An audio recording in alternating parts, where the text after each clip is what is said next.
Hello दोस्तों, मैं हूँ आरती मौर्य, स्पेशल एजुकेटर। कैसे हैं आप सभी लोग दोस्तों आज का जो हमारा टॉपिक रहेगा पेपर 5 से हम करेंगे शिक्षा मनोविज्ञान के क्षेत्र यानी कि स्कोप ऑफ एजुकेशन साइकोलॉजी। दोस्तों तो शिक्षा मनोविज्ञान के क्षेत्र दोस्तों स्किनर ने निम्न प्रकार से बताए हैं। दोस्तों शिक्षा मनोविज्ञान के क्षेत्र कौन कौन से, किन किन क्षेत्रों में शिक्षा मनोविज्ञान कार्य करी है। दोस्तों तो स्टार्ट करने से पहले आप वीडियो को लाइक कर दें, चैनल को सब्सक्राइब कर दें, बेल आइकन को प्रेस कर दें ताकि हर आने वाली वीडियो आप तक पहुंचती रहे। दोस्तों चलिए स्टार्ट करते हैं। शिक्षा मनोविज्ञान के क्षेत्र कौन कौन से हैं।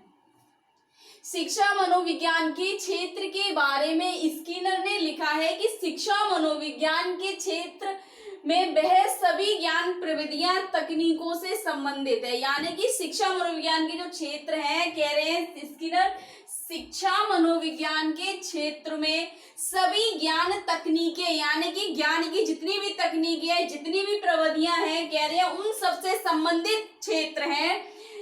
आधुनिक शिक्षा मनोवैज्ञानिक के अनुसार शिक्षा मनोविज्ञान के निम्न प्रकार के क्षेत्र बताए। जो आधुनिक शिक्षा के मनोवैज्ञानिक है, उन मनोवैज्ञानिकों ने और स्किनर ने निम्न के क्षेत्रों को बताया है कि शिक्षा मनोविज्ञान के कौन कौन से क्षेत्र हैं। दोस्तों शिक्षा मनोविज्ञान के क्षेत्र सबसे ज्यादा हम कह सकते हैं मैं सबसे ज्यादा कार्य कर रहे हैं मानव विकास यानी कि विकास।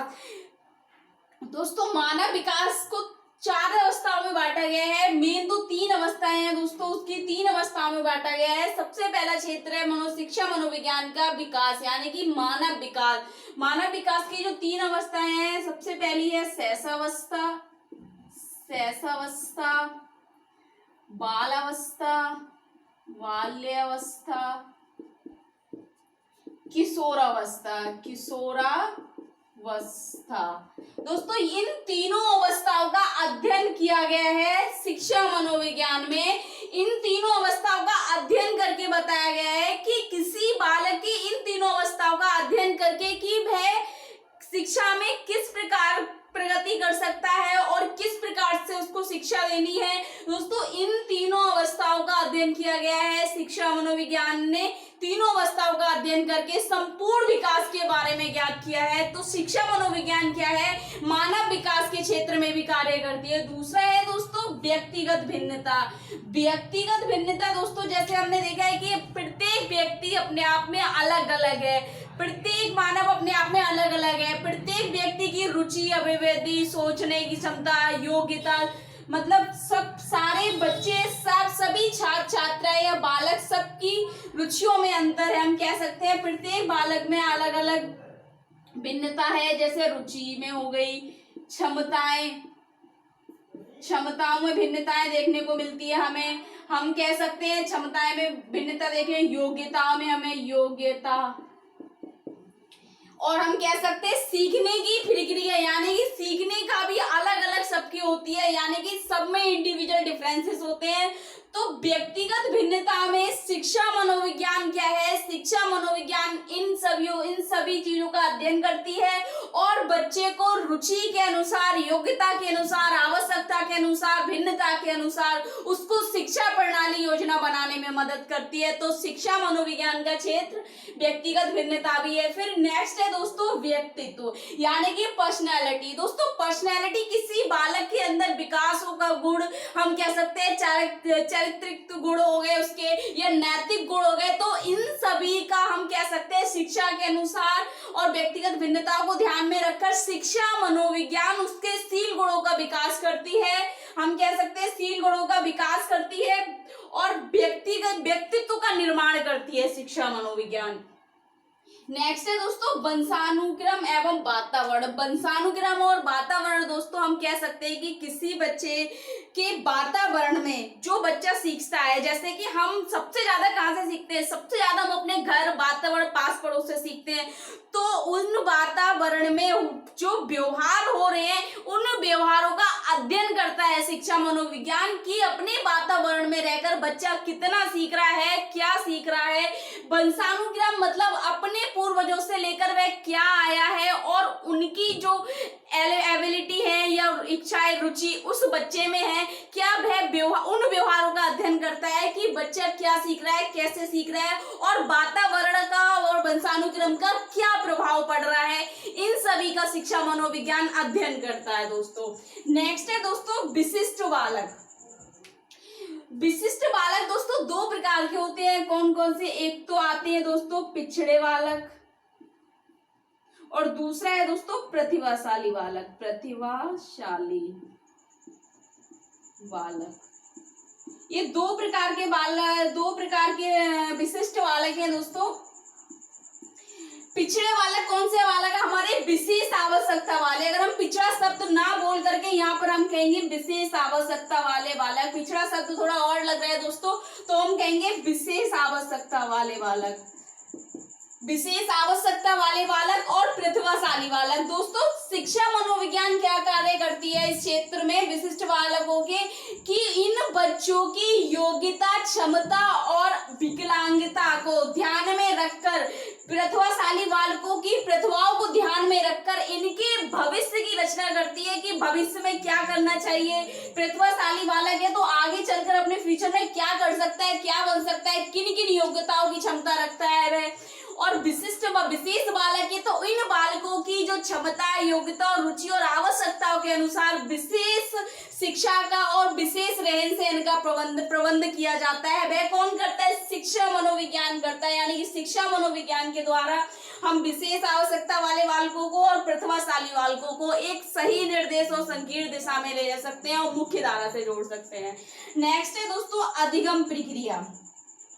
अधिगम प्रक्रिया में शिक्षा मनोविज्ञान का जो क्षेत्र है, शिक्षा मनोविज्ञान कैसे कार्य करती है दोस्तों? शिक्षा मनोविज्ञान अधिगम क्षेत्र में हम किसी बच्चे को शिक्षा दे रहे हैं या कुछ सिखा रहे हैं, तो शिक्षा मनोविज्ञान क्या कार्य करती है? जो बच्चे को सीखने के नियम, हम कह सकते हैं सीखने के नियम, सीखने के नियम, सीखने के सिद्धांत हो गए, सीखने को प्रभावित करने वाले कारक हो गए या तत्व, सीखने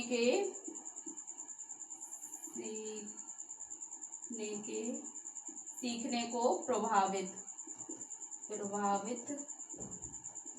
करने वाले कारक। दोस्तों तो इन तीनों चीजों का अध्ययन करता है अधिगम प्रक्रिया में। एक तो सीखने के नियम कौन कौन से हैं, इनका अध्ययन करके, फिर दूसरा है और उनके सिद्धांतों का अध्ययन, फिर सीखने को प्रभावित करने वाले तत्व कौन कौन से ऐसे कारक हैं जो बच्चे के सीखने की प्रक्रिया को कम कर रहे हैं या ज्यादा कर रहे हैं।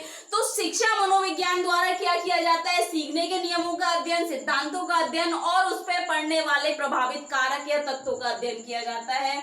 नेक्स्ट है दोस्तों पाठ्यक्रम निर्माण।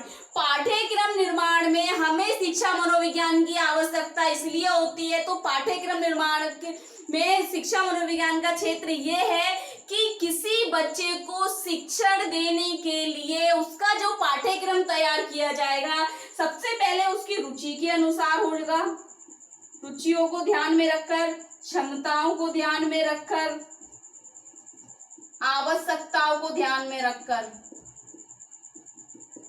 इन सभी को ध्यान में रखकर हम कोई पाठ्यक्रम निर्माण करेंगे। यानी कि किसी बालक को शिक्षण देने के लिए इन तीनों चीजों का देखेंगे। और ये हम इन तीनों को कैसे देखेंगे, कैसे अध्ययन करेंगे? शिक्षा मनोविज्ञान के द्वारा। यानी कि शिक्षा मनोविज्ञान अध्ययन करेगा बच्चे की रुचि किस चीज में है, क्षमता कितनी है या उसकी आवश्यकता क्या है। तो इन सभी को ध्यान में रखकर हम क्या करेंगे? पाठ्यक्रम निर्माण करेंगे।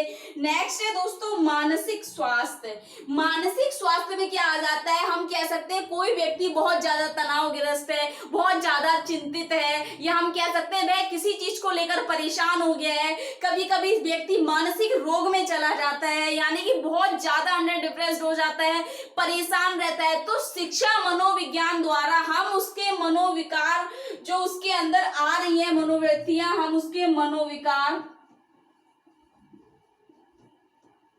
मनोविकार की पहचान कर हस्तक्षेप कर उस व्यक्ति के मानसिक स्वास्थ्य को सही करेंगे, यानी कि मानसिक स्वास्थ्य को स्वस्थ करेंगे दोस्तों।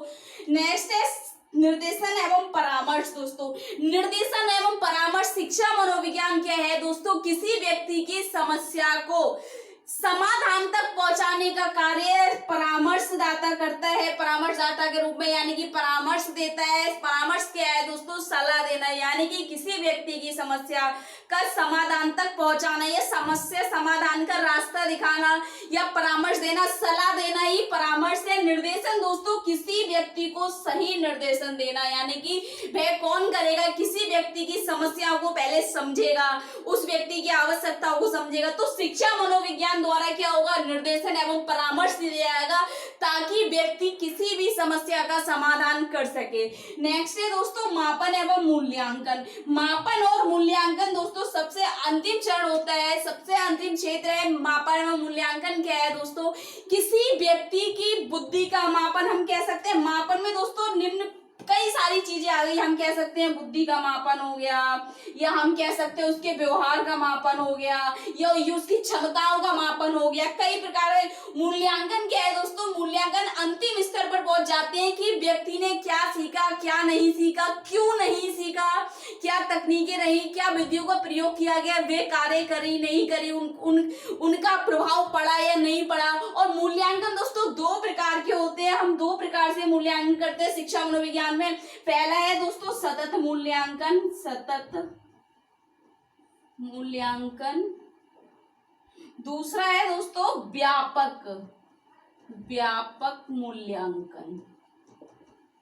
दोस्तों सतत मूल्यांकन क्या है? हम जल्दी जल्दी और शैक्षणिक कह सकते हैं एक तरीके से। सतत मूल्यांकन में हम शैक्षणिक कार्यक्रम जो होते हैं, क्रियाकलाप होते हैं, शैक्षणिक कार्यक्रम और क्रियाकलापों का हम मूल्यांकन करते हैं। और व्यापक मूल्यांकन में शैक्षणिक और शैक्षणिक दोनों क्रियाओं का, दोनों कार्यक्रम का मूल्यांकन किया जाता है। यानी कि शैक्षणिक से मतलब है उसका करिकुलर, को करिकुलर दोनों पार्ट दोस्तों।